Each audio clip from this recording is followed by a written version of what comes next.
మనం చాలామంది దగ్గర వింటూ ఉంటాం టెక్నికల్ అనాలిసిస్ గురించి మాట్లాడినప్పుడల్లా ప్యాటర్న్స్ గురించి ఎక్కువగా మాట్లాడుతుంటారు. ఈ ప్యాటర్న్ ఫామ్ అయింది, ఆ ప్యాటర్న్ ఫామ్ అయింది, హెడ్ అండ్ షోల్డర్ అంటారు, లేదంటే హరామీ ప్యాటర్న్ అంటారు, లేదంటే ఎంగల్ఫింగ్ ప్యాటర్న్ అంటారు, బుల్లిష్ క్యాండిల్ స్టిక్ ప్యాటర్న్స్ అంటారు. సో ఇలాగ డిఫరెంట్ క్యాండిల్ స్టిక్స్ ప్యాటర్న్స్ కానీ చార్ట్ ప్యాటర్న్స్ గురించి కానీ వింటుంటారు.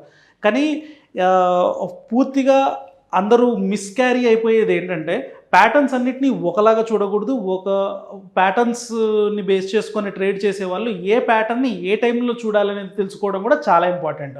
ఎలాగంటే ఇప్పుడు ప్యాటర్న్స్లో 2 రకాల ప్యాటర్న్స్ ఉంటాయి.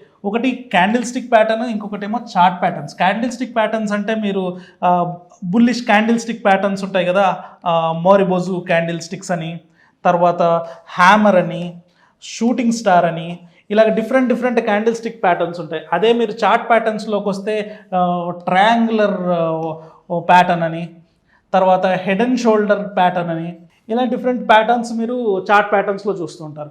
సో కాకపోతే ఇప్పుడు ఎవరైనా ట్రేడ్ని 3 రోజులకో 4 రోజులకో చేయాలనుకున్నారనుకోండి, అప్పుడు మీరు చూడాల్సింది క్యాండిల్ స్టిక్ ప్యాటర్న్స్. అదే మీరు చేయాల్సింది ఒక వారం రోజులకో 10 రోజులకు పైన ఉందనుకోండి, అప్పుడు మీకు ఈ క్యాండిల్ స్టిక్ ప్యాటర్న్స్లో వచ్చే ట్రేడ్స్ ఎక్కువగా ఫెయిల్ అవ్వడానికి అవకాశం ఉంటుంది. ఎందుకంటే క్యాండిల్ స్టిక్స్ ఎప్పుడు కూడా షార్ట్ టర్మ్ యొక్క ఫిలాసఫీని మాత్రమే చెప్తుంది. ఈ ఒక క్యాండిల్ స్టిక్ దేన్ని రిప్రజెంట్ చేస్తుంది? ఒక డే యొక్క ఫిలాసఫీ అండ్ సైకాలజీని రిప్రజెంట్ చేస్తుంది. మీరు ఇప్పుడు ఆ ఒక్క క్యాండిల్ని బేస్ చేసుకొని మీరు 7 to 10 డేస్ యొక్క ట్రేడ్ని ప్లేస్ చేశారనుకోండి, సెకండ్ డేనో థర్డ్ డేనో నెక్స్ట్ ఫామ్ అయ్యే క్యాండిల్స్ వీటిని డిస్ప్రూవ్ చేసేసి వేరే వైపు వెళ్ళడానికి అవకాశం ఉంటుంది. కాబట్టి జనరల్గా ఒక క్యాండిల్ స్టిక్ ప్యాటర్న్ నేర్చేసుకున్నాము, సో ఆ క్యాండిల్ స్టిక్ ప్యాటర్న్తో నేను కంప్లీట్గా ట్రేడ్ చేసేస్తాను అని స్టార్టింగ్లో వెళ్ళినప్పుడు సక్సెస్ అవుతారు. కానీ నెమ్మదిగా లాసుల్లోకి ఎందుకు వెళ్తారు అంటే అది యూజ్ చేసే పద్ధతి మారిపోతూ ఉంటుంది.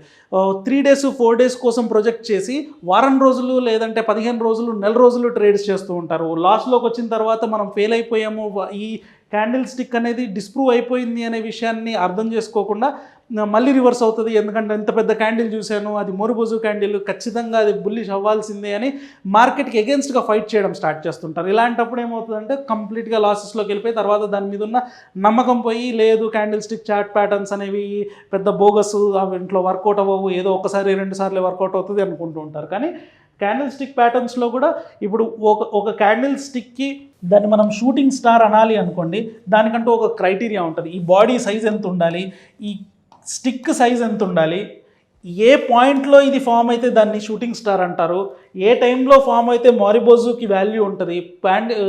డేలో చూసుకున్నట్లయితే కంప్లీట్గా every minute candle sticks form అవుతుంటాయి కదా, ఎవ్రీ మినిట్లో ఫామ్ అయ్యే దాంట్లో ప్రతిదీ ఇంపార్టెంట్ మోరిబోజు కాదు. ఎప్పుడు ఫామ్ అవుతే దానికి సిగ్నిఫికెన్స్ ఉంటుంది, ఎలాంటి ప్లేసెస్లో ఫామ్ అయితే దాని వైపు ట్రేడ్ తీసుకోవాలి అనేది కూడా తెలుసుకోవాలి. ఇప్పుడు చార్ట్ ప్యాటర్న్స్ దగ్గరకు వచ్చేప్పటికి ఈ చార్ట్ ప్యాటర్న్స్ కూడా ఇప్పుడు ఇది చార్ట్ ప్యాటర్న్స్ చూసేసి ట్రయాంగిల్ ఫామ్ అయిపోతుంది, ఇది బ్రేక్అవుట్ అయిపోతే ఎటో వైపు వెళ్ళిపోతుంది, పెద్ద మూమెంట్ వస్తుంది అని చెప్పేసి తీసుకుంటారు.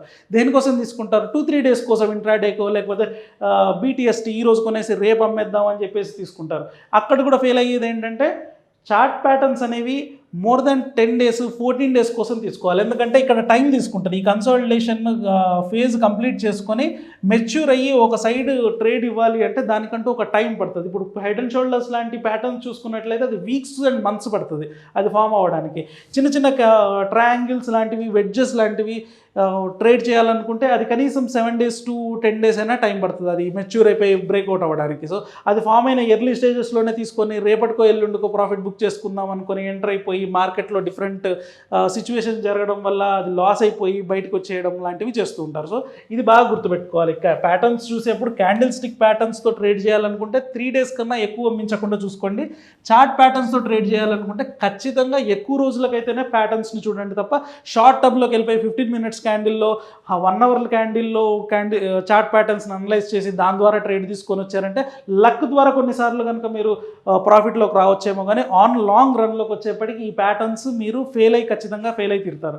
సో ఈ క్యాండిల్ స్టిక్స్ నేర్చుకునేప్పుడు కూడా ఈ లాజిక్ని అండ్ స్టాటిస్టిక్స్ని నేర్చుకొని ఆ తర్వాతనే మీరు అప్లై చేయండి తప్ప నెట్లో కనబడింది ఇలా ఒక బాడీ ఉండి పైకి ఉంటే దాన్ని షూటింగ్ స్టార్ అంటారు, ఒక బాడీ కంప్లీట్గా ఇలా ఉండి కలర్ కోడ్ ఉంటే అది మోరిబోజు అంటారు, హరామీ అంటారు, ఇన్సైడ్ క్యాండిల్ అంటారు అని చిన్న ఇన్ఫర్మేషన్స్ తీసేసుకొని దాని మీద ట్రేడ్ చేసి నష్టపోకూడదు. Thank you.